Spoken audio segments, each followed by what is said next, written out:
Hi friends, अपन को मो online channel online teaching को स्वागत।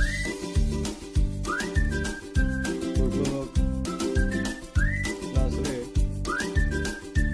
2 एवं 3 विभाज्यता नियम पढ़ी। आज 7 द्वारा विभाज्यता नियम पढ़ा। देखो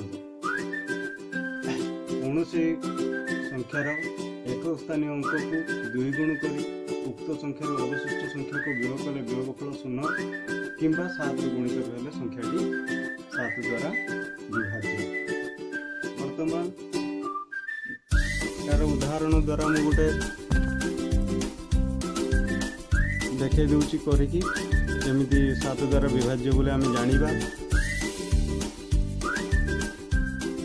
गोटे संख्या नेले 343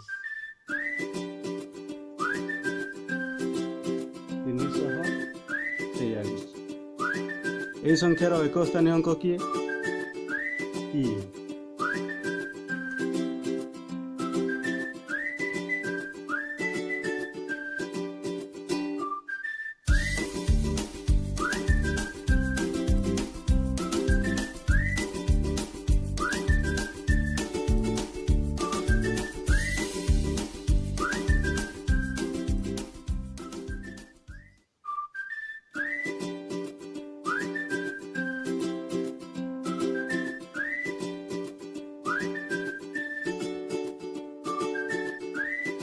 यार एকক स्थानीय अंक 3 रो 2 गुण करबा अर्थात 3 गुणन 2 केते हला 6।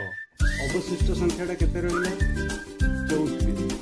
ए 34 रो जदी हमें 6 वियोग करंती ताहले ए जो केते 28। ए 28 टा जदी 7 रो गुणितक हुए ताहले संख्याटी 7 द्वारा विभाज्य। और यार मध्ये गोटे सूत्र अछि एटा हमें 2 गुण करी आर गोटे सूत्र अच्छे 5 गुण करी कौन हम ना कौन से एक संख्यार एक स्थानीय अंक को 5 गुण करी 2 गुण बदल में 5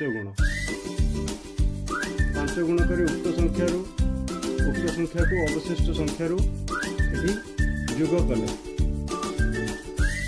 2 बेले आम वियोग करुले 5 बेले कौन करवा जोग कले